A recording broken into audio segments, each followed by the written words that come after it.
everybody. This is Diane. You are here for another episode of Biters, and tonight we are recording about Fear the Walking Dead. Season 2 premiere, Fear the Walking Dead.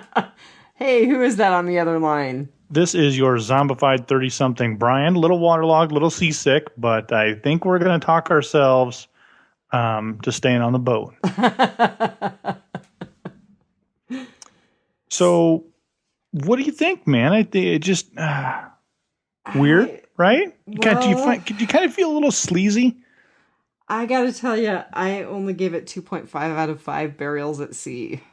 Yeah, I gave it 3 shortwave radio dating out of 5. That is perfect. It was just one of them things where you just kind of felt dirty. It kind of feels like you're dating 2 girls at the same time. It's like, am I doing this right? Is Walking Dead proper going to find out that I'm watching Fear? Oh, God, I don't know. What's going on? Having never dated 2 girls at the same time, I'll have to let you know. So I did want to catch people up really fast on the numbers from The Walking Dead. Yes, yeah. So let's make a pact here. Okay. We'll talk about The Walking Dead for about 10 minutes tonight. Okay. Because there's some leftovers. Yeah, and we do have quite a bit of feedback, so I think our feedback is going to be included and maybe overflow that 10 minutes a little bit. Yeah. But just real quick, I told people I'd have the numbers for East and Last Day on Earth. So East, it was 12.38 million viewers same day, and it went up to 16.9 in the Live Plus 3. So those were really good numbers. And then, all right, my husband is supposed to be on dog duty tonight. Damn it. He's failing. He's totally failing. And then Last Day on Earth actually was up by a little over 2 million same day. It was 14.9 million. So does not disappoint in terms of increasing the numbers for a finale. And then Live Plus 3, it was 18.4. Okay, that was going to be, I was going to say, 14 is a little lower than what they're used to, but then you throw in the DVRs and they're right back up to par. Yeah, so it was the numbers for the finale were good. Good. So let's just get this out of the way real quick here. Okay. I like being one of the only people who thinks it's Sasha or Aaron who got clubbed. Because I don't buy the fact that the subtitles gave it away, or the closed captions gave it away. That's garbage. There's no way they would allow the closed caption to reveal who it was. So I have not gone back and looked at any of the video analysis. I've read a couple of things about the season finale, but I just want to do the best I can to not spoil it for myself. I don't know that that's going to be possible, but I want to do the best I can. Yeah, I don't think it's possible. I think it was just somebody who's really, really crafty, because he got a whole bunch of web hits to his website, and everybody clicking it and clicking it and over and over and over. So he made some money off of that. So I think that's BS. However, according to our polls, Glenn is by far the odds-on favorite to get the bat. I am the only one who voted for Aaron. I think I voted for Glenn. Pretty sure I voted for Glenn. Yeah, over half of the people have voted for Glenn in our poll. So thank you to anyone out there who did take the poll. That was great. It was fun. So we'll do some more of those in the future. I do want to say I think we should leave the finale poll up for one more week. Oh, yeah, absolutely. So we'll leave it up until we podcast next time, and then we'll give you results. So please, if you haven't voted, go and vote. It's pretty fun. I do want to take the quick opportunity here, since it is about The Walking Dead, is to thank everybody. We had our most active week after the finale. That was so cool. I mean, we do not have time to read everybody's stuff about The Walking Dead, which we always do. However, we will try and burn through the names as absolutely quick as possible. Cody Stradley, Michelle Brunson. Feel free to jump in if you. I gotta say hey to Michelle, because she's a good friend of mine, and she's been privately messaging stuff to me, and I'm super glad to see her posting on the Facebook page. Laura Will Swink, Aaron Moriarty Drury. Who else? I mean, there's just Art, of course, Thomas. Well, now I got to get back on the page, so I got to I mean, get there are caught up literally here. just so many people. Steph Murito, Marnell, Nathan, Tom DeRosa, Thomas Reese, Christine Bowman, Beth Belden, Mitch McWood, Carla Mae Gibson, something, Shenandoah Grand Poobah, Nathan Weddy, Carol Blair, Jill Marcella. I mean, people, this was awesome. This is so fun. Thank you. This is what gets me through the workday. Is it was almost addicting going back and see how many new messages were out there and to read. We read every single thing that is posted. And Guaranteed. we have totally had names again that I've never seen before, like Gennaro Zavala, Vina Alviani Fauzi. I'm not even sure if I'm saying your name Cindy right. Patton. Yeah, it's super cool. I do want to give a shout out to Thomas O'Mara because he has posted some really great stuff, including a picture of Caitlin Nacon, I think that's her name is, the girl who plays Enid, pointing at his Just Survive Somehow tattoo with a great look on her face. Yes, absolutely. So that's super awesome. And there's another picture up there too about a little meet and greet. That was pretty sweet where he's Abe's getting flipped off by everybody in the picture. Right. It's one of the photo ops from Walker Stalker with Awesome Thomas. stuff. Yeah, it's super great. Great stuff.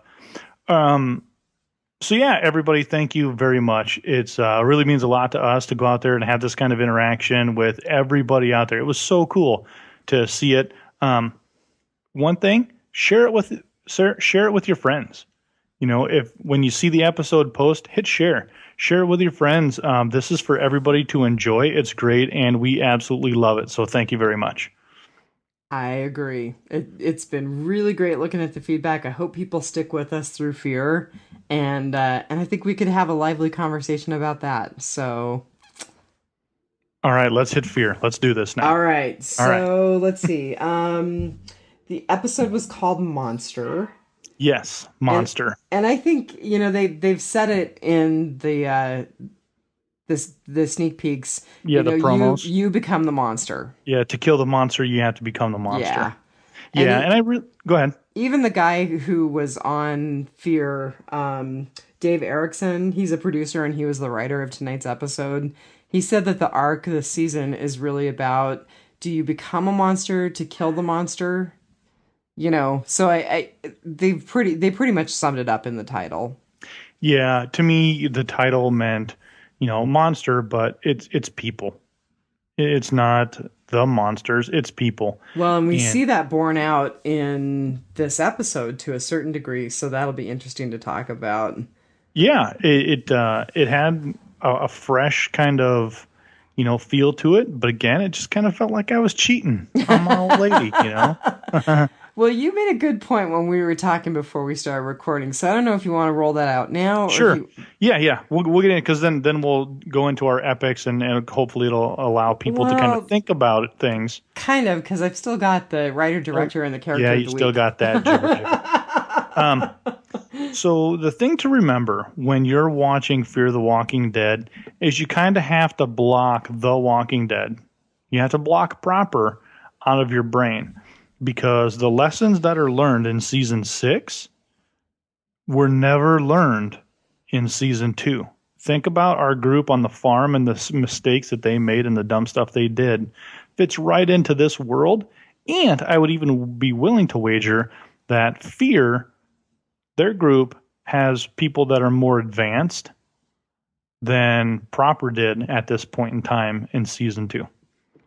And I would add to that by saying, I watched a little bit of the run up to the premiere, the marathon with my husband, because he hasn't watched any of Fear, and he looked at me and he was like, "Why don't they get it about the zombies?" So I had to, and he's never read the comic books, and I had to say, okay, you understand that there is no reference to zombies in the Walking Dead world whatsoever. There's no mythology. There's no scary stories about zombies. It's a totally new thing with the outbreak of the virus. Right. And so these characters have no frame of reference, and we're seeing them even before we saw people in The Walking Dead.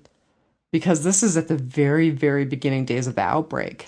Yeah, this would be like if you took somebody from the 1920s and put them in here. They don't have that knowledge or that thought, and then to see it play out is shocking. It's hard to cope with. It's hard to adjust to. So, all right, fire off them numbers now. Now I got that out of the way. All right. Public service announcement. So, actually, our writer is Dave Erickson. He's also a producer on Fear the Walking Dead. He's also got producer credits for Marco Polo, Sons of Anarchy, and a series called Low Winter Sun. Have you heard of that? Negative. Me either. I know my husband really loves Marco Polo, though that's on Netflix. You guys play that in like the bathtub or something? I am so not going there. But I think you made me blush, and that's kind of hard to do. So, all right. He has been a writer on Fear. In fact, I think he wrote most, if not all, of season 1, and then he started out with the premiere of season 2. And he's also been a writer for Low Winter Sun and Sons of Anarchy. So he doesn't have tons of credits to his name, but he's got some interesting stuff on his resume. All right. And then Adam Davidson was our director. I couldn't find him on IMDb, so I looked him up on Walking Dead Wiki. And he wrote and directed the pilot of Fear. And then he's known for some other stuff. And I'm going to rattle through these, but I don't know them, and I'll be surprised if you do. So surprise me. Day Trippers, Irene in Time, A Match Made in Heaven, and I don't know if this is a name of a collection of shorts. I think it is American Short Films. So no idea. Kind of get the sense that Fear is his big break. Could be. So let's see, featured cast member. I do want to say one thing about last week's featured cast member. I apparently made Jeffrey Dean Morgan 10 years older than he is. Camera adds 10 years, 10 pounds, whatever. He was not born in 1956. He was born in 1966. I'm saying it got corrected on IMDb after I looked it up, but, whatever. We'll go with it. Host is never wrong. Okay, so this week's featured cast member, I thought it would be a good idea to talk about Coleman Domingo because we both love Victor Strand. Yes, he is my favorite right now. So Victor Strand is played by a guy named Coleman Domingo, who was born in November 28th, 1969. So that makes him just a year older than me, which is kind of cool. He lives and works now between London and New York, and he started out as a stage actor, but he now has quite a few movie and television credits to his name as well. Let's see. He has been in Lincoln, the movie that just came out that was based on Doris Kearns Goodwin's biography. The Butler and Selma. Those are just some recent ones. Sure. Really looking forward to seeing all of those. I haven't seen them yet. And then TV, he's got a walk-on in Lucifer, which looks like a really funny show. I haven't gotten caught up in it yet, but it looks funny. I'm guessing this is one of his British series, The Big Gay Sketch Show. Probably. Because I've never heard of it, and I think that would get some attention in America. He's had spots on some Law and Orders, and taking you way back, he had several spots in Nash Bridges. Intriguing. And the most interesting thing that I found out about this guy is that he is an ordained minister in the non-denominational Universal Life Church. Isn't that crazy? Yeah. So I wonder if he feels a little sleazy. Maybe. So that's it for the formalities. What you got for me in terms of an epic? Well, my epic is just really watching the downfall of society kind of play out. When it's showing LA as they're kind of leaving and they're getting out, and you kind of see the buildings burning and stuff like that. And I even watched the season finale to kind of bring myself back up to refresh. Mm-hmm. And just watching that, because you never got to see that. You only got to see that in season 5 when they went back looking for Beth. You kind of seen the cityscape. Right. And that was just like, oh my God, I love that visual of, this is what it's really going to look like. And then to see LA, if you've ever flown into LA, it was one of them eye-opening experiences. It's like, I can only see city. And you can see city as far as the horizon goes, and there's still more city beyond that. So then to see that kind of all on fire and the jets dropping bombs and stuff, it's just like, this is pretty cool. Like, that's the stuff I wanted to see when this was announced. I want to see that final realization of the downfall, and then it showed every character's face. Okay. And they were just kind of staring. I'm going to steal that from you, not as my epic, but just as a frame through which I can view this series, because I missed all of that. I mean, I knew that there was the scape of LA burning, but now I need to go back and watch it, because you're right. I mean, that's something that we didn't get with The Walking Dead proper that I think we can really get from this series, which is that whole slow degradation of civilization. I mean, by the time we got to the pilot in our original series, it was done. Yeah, it was all done. And that's the one thing that I liked. Alicia made the comment in the show is it was already over before I even realized it. Yeah. And well, one of the things that I really liked, and again, not my epic, but it plays into yours, is I really liked a lot of the radio chatter. And I know we're going to talk about some of it more later, but I feel like the radio chatter was really ominous and scary, because you heard stuff like people really desperately fighting for their lives or fleeing, and I felt like that really gave us a sense of what was going on without belaboring the visuals. It actually was almost more scary because you heard it, but you didn't see it. Right. So what's your epic? Well, my epic is the walkers. And I know that you kind of are going to poo-poo me, but I really liked the walker who got his head grounded to the boat motor. I thought that was pretty cool. But go ahead. No, you go ahead. I was just saying, I was not thinking I'm going to poo-poo it, but it's just like, okay, they had to have the one walker kill in there. It was pretty good, though. And then I just really liked the floating walkers. I think that they're a new threat. We've never seen walkers in the water before. We've never thought about water being unsafe. You know, I mean, we've had moments like when they were in the flooded church, or, you know, when Herschel and his lackeys were trapping walkers in the water and taking them back to the barn. But we've never had this visual of our characters being submerged and threatened by human beings that can walk underwater and bite underwater. And yeah, I mean, you even kind of see it with Nick when he kind of goes into the boat, which we'll talk about. You know, he kind of like tugs on that walker. He's like, oh, wait, didn't drown. Well, right. Yeah, dummy. You know, and I think it's all part of that learning process. And that is definitely something we have not seen. So I like them bringing a fresh look at the walkers, because I do think we're at the point in the proper series where they're kind of not scary anymore. And they're scary in this series. Yeah, they have to make them fresh. They have to kind of just do things a different way and really kind of liven it up. So I like it. Yeah, I do too. So what you got for your fail? My fail was that how nobody knew that Alicia was talking on the damn radio. I was kind of worried that she was going to run down the battery. As soon as I even messaged you when we were watching this, I'm like, they're getting caught. Yeah, no, that was really good, and I totally didn't pick up on that. So sure. So what? Please elaborate. Yeah. So this is what happens when you're from a small town. Is they have what's called CB tag. So your CB radio that you can mount in your car or in a boat or wherever. Well, when that mic is open, it sends a signal out, and my receiver can pick up your signal. Like I'm pinging it on a radar almost. So what we used to do is you were in one car and you guys drove around in the city. We gave you a 10-minute head start, and then you had to keep talking on the radio, and then we had to come find you. So we were playing tag across an entire city just through your radios. And you can literally pinpoint somebody hiding in an alleyway.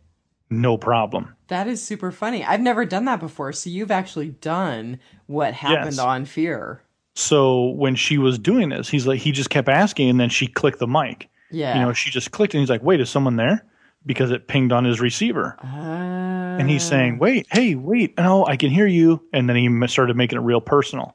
And that's what got her to talk. And he just kept making her talk. Yeah. Over and over and over. Explain this. What do you got here? Tell me about this. Tell me about that.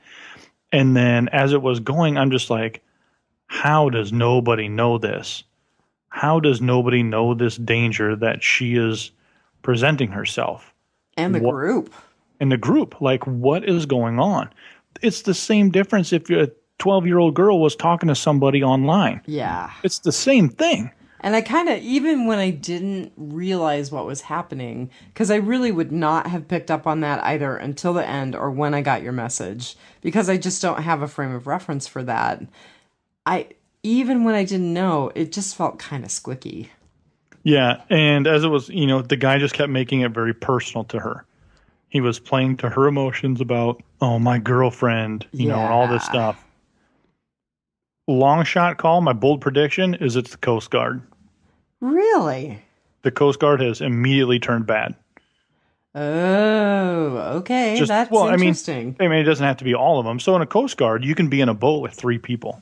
Like, that could be your boat. It's not a big boat. It's a small boat, but it has a 50 cal machine gun mounted on it.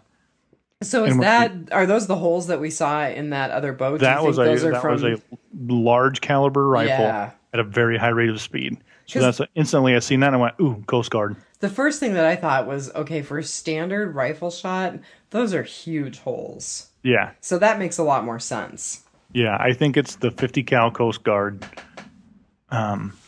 Just kind of saying society has fallen. It's not uncommon. The National Guard was doing it right in L.A. The downfall has happened. We're on our own. It's us or them, and it's not going to be us. Yeah, so. And I mean, going back to cobalt and the meaning of cobalt in the series, it was really the military evacuating themselves and not so much nuking, but not so much literally nuking, but metaphorically nuking everybody else. Yeah, absolutely. So this is the same kind of deal. Yeah, that was really frustrating for me that nobody, she wasn't hiding it. She was doing it like out on the back and stuff like that. Didn't Maddie tell her to try to rouse someone on the radio? Travis did. Okay. Travis did, yeah. He was like, hey, go talk on this and try and find somebody just to keep her busy. I was going to say, that's all it was. So they wouldn't see him cruising by the boat of 50 people. Yeah. Yeah. And then Jack finally responds, because even then, just to finalize the pinpoint was, where are you to that smoke cloud? I'm right here. Okay. And then he said, I got you. I'll see you soon. Yeah. And then she just went, oh, crap. Yeah. Strand knew, though. That's why he was like, hey, and then everyone got all up in his business. Yeah, so, he was like, we got to get out of here. So, your fail. So, my fail was just, and this is probably my season 6 goggles, but everyone into the water. So, that's awesome. Because that's my epic fail. Oh, funny.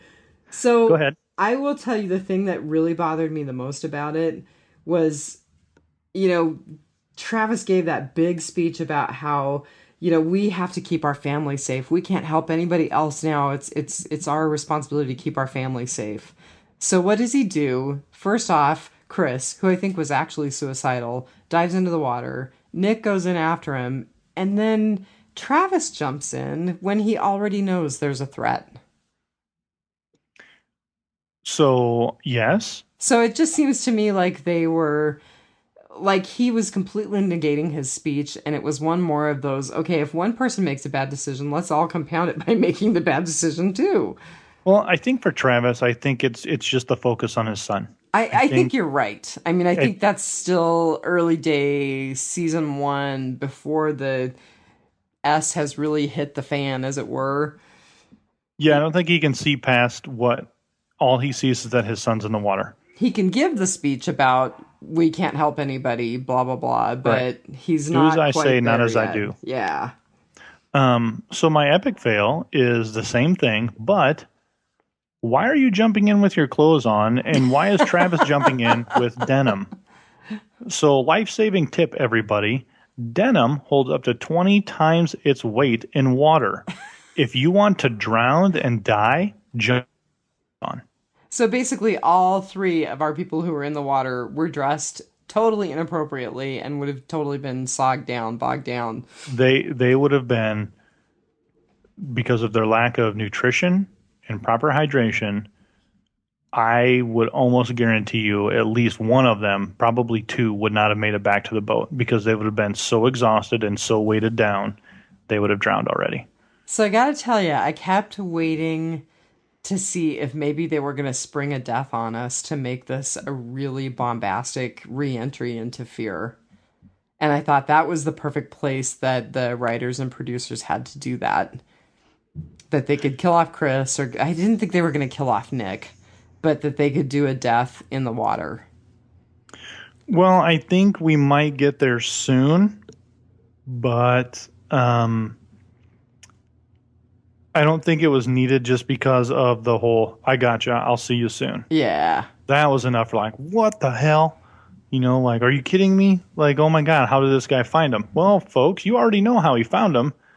And that's why I think it's the Coast Guard. And I don't think they're going to be able to shoot the boat up like that. I think they're going to go for the trust part because they may have used up their ammunition already. Ah. So they're just going to go, hey, we're the Coast Guard. Hey, we're here to help you. We're here to help. And then, man, what's the old man's name? Crap. Salazar. Yeah, I think he's going to be like, nope. And they're just going to be like, nope. And they're going to tear ass out of there. Who knows? I was going to say something else, and I'll be darned if I can remember it. So I'm just going to tell you what my epic was. So my epic was actually me. My epic fail, rather. Which, was just my struggle to be engaged with this series. I kept asking myself, do I really care about these characters? And as of the end of last season, the thing that probably impacted me the most was Liza's death. Yes. I think we kind of talked about this, is that it's hard to really feel attached. You feel kind of sleazy. You're trying to figure out what's kind of going on. I think that they could have better served this series by a week or two break. I think you are absolutely right. We did talk about that before we started recording, and I think just a little bit of time to really separate this series from Walking Dead proper would have been really good. To me, it kind of feels like AMC is trying to make it like Comic Book Men. Like, that show would not exist on its own. However, it's right on after The Walking Dead or The Talking Dead. So people kind of stick around and watch Comic Book Men if you're on the West Coast or if you're a night owl or something. Well, and I think the other thing about difficulty engaging in the story and the characters, and this goes back to watching it with Walking Dead lenses, but the Walking Dead proper was so original, and now I think that we struggle a little bit because there's not quite that same sense of originality, because we kind of already know what they're facing, what could potentially happen. I don't really think we know what's going to happen in this series, but maybe we're a little bit jaded because we've been there, seen that. And I think that if they keep doing novel things, like the novel take on the walkers in this episode, I think there's the chance that this could really fly on its own. So are you assigning them proper characters yet? So you're like, Strand is Shane. And, oh, no, I haven't gone that far. Salazar is more of Rick, I think. Oh. Because he's very cautious of everybody. He's aggressive. He's controlled aggression. He stands his ground very firm, and I've kind of started assigning previous proper relationships to them, and kind of identifying who's kind of who in the group to see who's going to be kind of untouchable and who's expendable. I haven't yet, but I will be honest with you. I think if I had to assign somebody to Rick, I would say that Maddie is potentially the person they're putting forth as the new Rick. Really? Yeah. Well, yeah. As far as the main lead, yes, but and and Man, main lead who can't be she touched. pisses me off. I know. And maybe that's good. I mean, maybe with her being such a polarizing character, eventually, there's that thin line between love and hate, right? Maybe we'll all eventually just love her because some sort of transformation takes place, or she does something really amazing that just wins us all over. Oh, man. It smells like rotting potpourri in here. I don't think it's rotting. I think it's waterlogged and salty. Soggy potpourri. So I will say this. I hope what's-her-face, Madison, gets pregnant and Nick gets to shoot her in the head. Gee, you're not having a Carl and Lori moment at all, are you? Yeah. So there has been such a complete 180 between Madison and Travis. And even the character the guy who plays Travis, Cliff Curtis, said that on Talking Dead tonight. Yeah. Like they have done such a complete 180 with each other that she was the aggressor in the beginning where she wanted to put down the neighbor and, she's doing whatever it took and she killed the principal and she's doing all these things. And, Travis was like, no, it's still her. And she's like, no, it's not. That's not who it is. When you go to today, or this episode, the new premiere, they're driving by the boat of 50 and Travis is like, it's not our problem. My duty is to my family. And she's like, no, we need to save them people. And he's like, we don't have the room. We don't know who we're bringing on. They could be infected. They could be bad people. We don't know anything. We have to protect our family. And that's where I'm starting. So now I have a question for you because I want to know if you agree with me. Do you think it is Liza's death that rattled them and made them each take a different position? I don't think it's her death, but she's involved because I think their positions were based off of where they were in the season finale. Who was in the hospital, who stayed behind, who kind of did what. Mm-hmm. So their perspective was a little skewed in saying that, whoa, I need to be saving people or people suck. Everybody's dangerous. Screw everybody. And the one thing I was surprised is Nick, but I think he's under pressure from his mom to kind of be that good guy when he really wants to be the bad guy. That's okay. You know what? I wrote down some of the very first words uttered by Strand.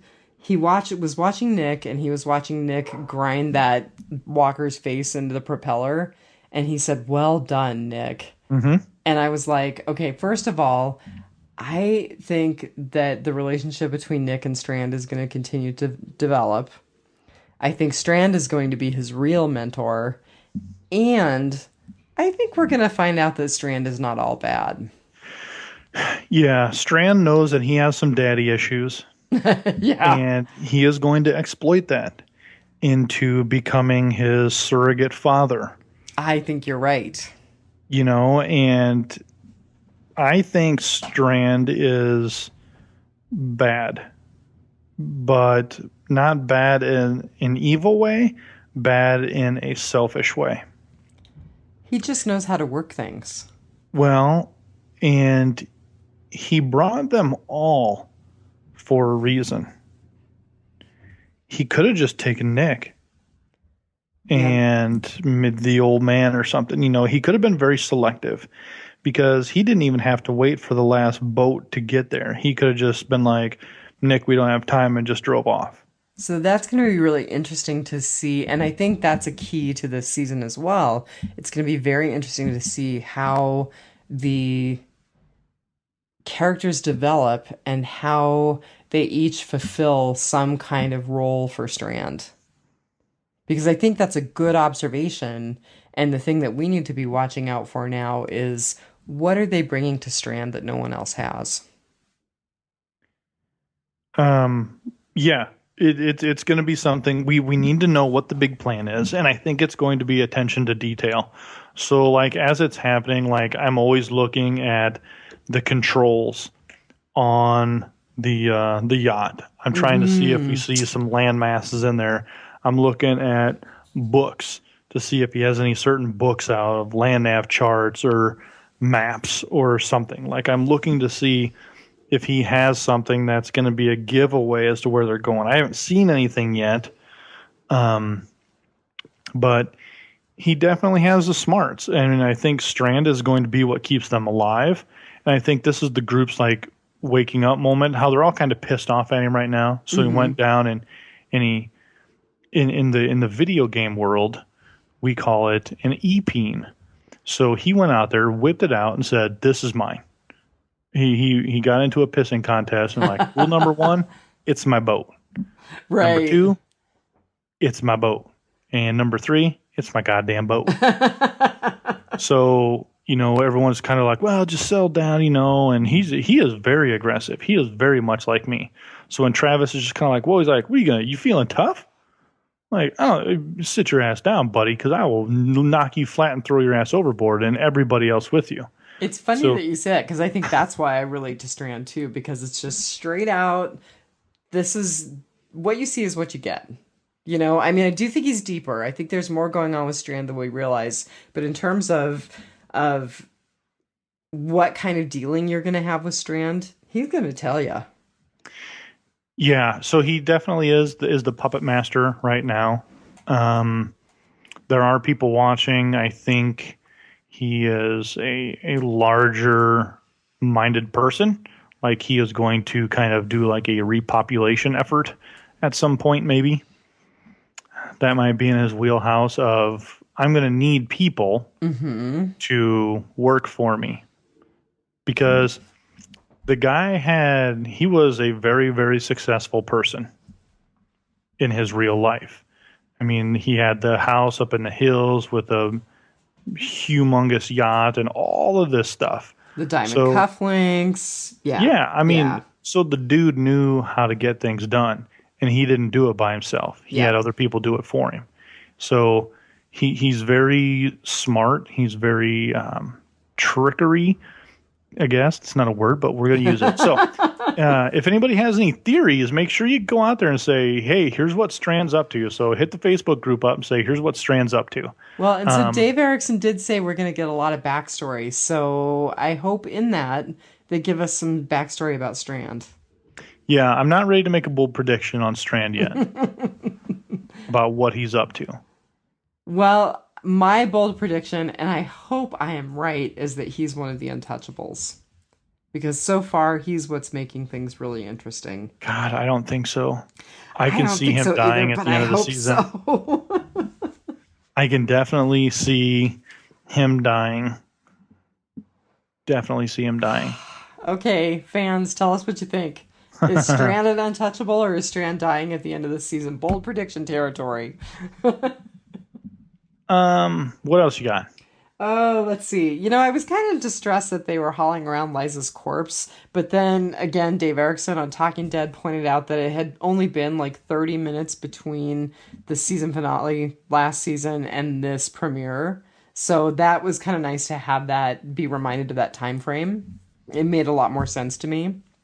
Yes, I agree. It was very bang, bang. There was no time jump forward, not even, 5 hours. It was, hey, this just happened. The kid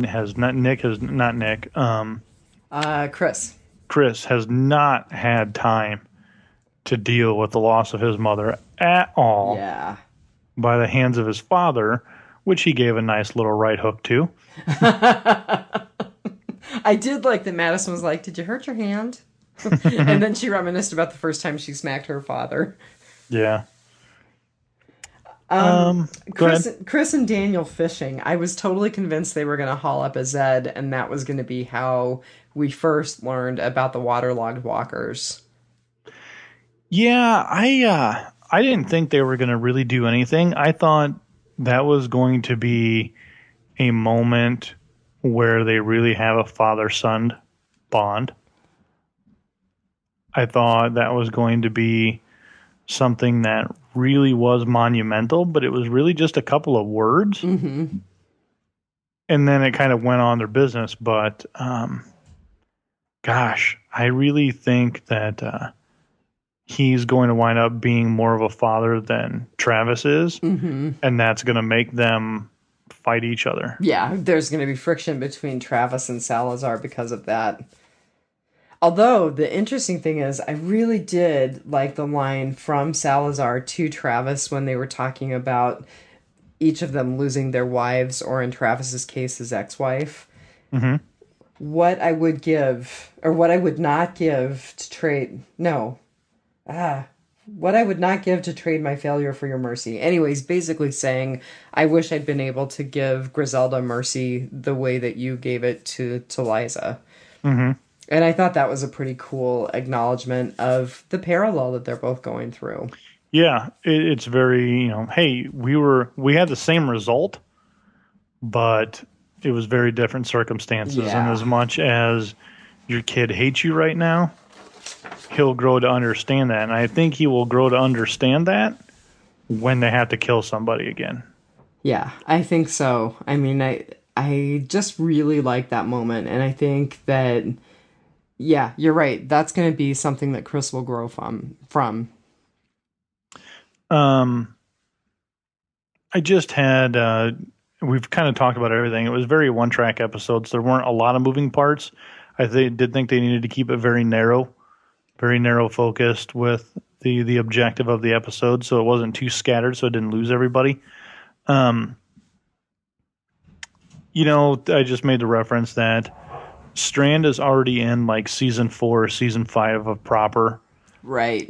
And in terms of his mentality. Yeah. Yeah, he is just light years ahead of everybody. He is completely disconnected. So, do you think that Strand owns a company that was doing some sort of government testing? Oh, so you're thinking maybe he is part of the epidemic? Because Salazar made the comment is he was ready, and he was in that prison. Right, and he was packing his stuff and ready to go before this started. Yeah, before this started. Now, maybe he is just a prepper and he's always kind of that way because he's got the money to do it, so why not do it? Nah, I think he was on the run from something. I'm not sure what. Yeah, maybe that will be revealed to us, but I don't think he was prepping.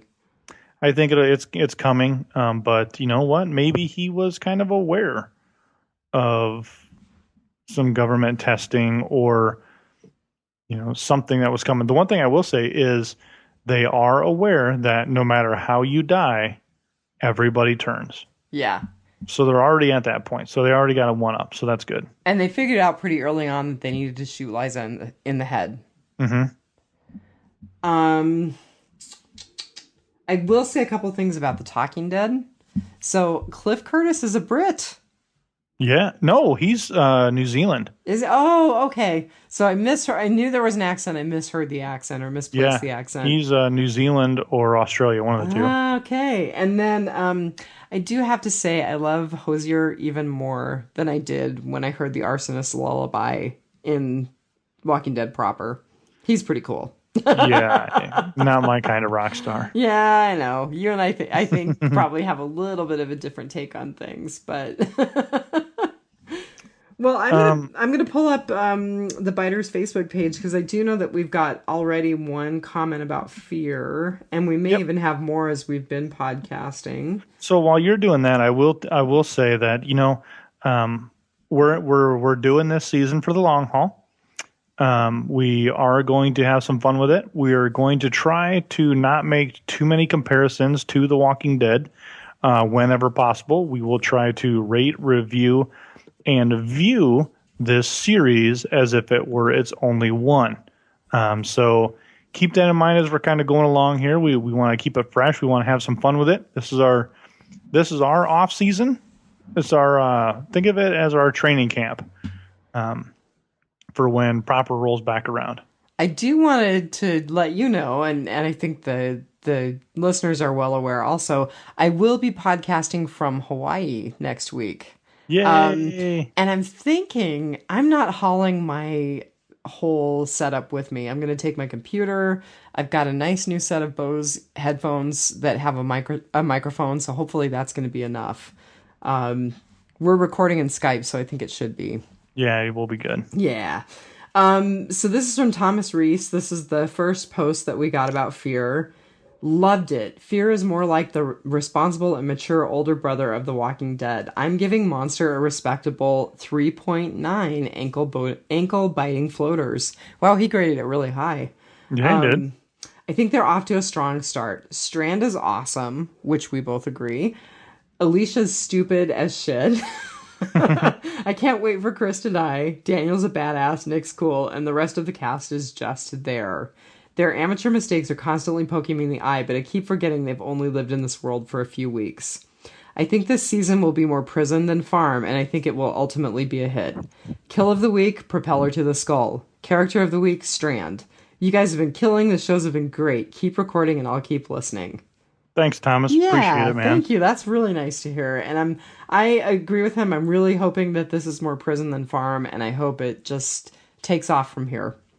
Yeah, I definitely agree. Everything he was saying was kind of matching up. I mean, he even had the character of the week and everything. So I definitely know that his feelings match right with mine with Alicia and Chris. And I want to know how he feels about Maddie or whatever. Okay, so here we go. Would you put up another poll? I don't know if we're poll ready yet. I was going to say, who do you think is going to be the first character to die? Well, I don't think anyone's going to die even next week. So we'll see how next week goes, and then I think we'll start setting up the danger. All right. I think our cast is too small to lose anybody right now. I'm getting bloodthirsty already. Jeez. Lady's going off the edge. Absolutely. Well, you know what? We did an short hour and sweet, and 6, man. No, not short and sweet. We did an hour and 6. How funny is that? We thought it was going to be short and sweet. Well, once it trims out, we had to restart this, so it'll be about 50 minutes. Yeah, we'll see. All right. Let's take it one dead day at a time. Boom. See you guys. We're getting there. All right. Take care.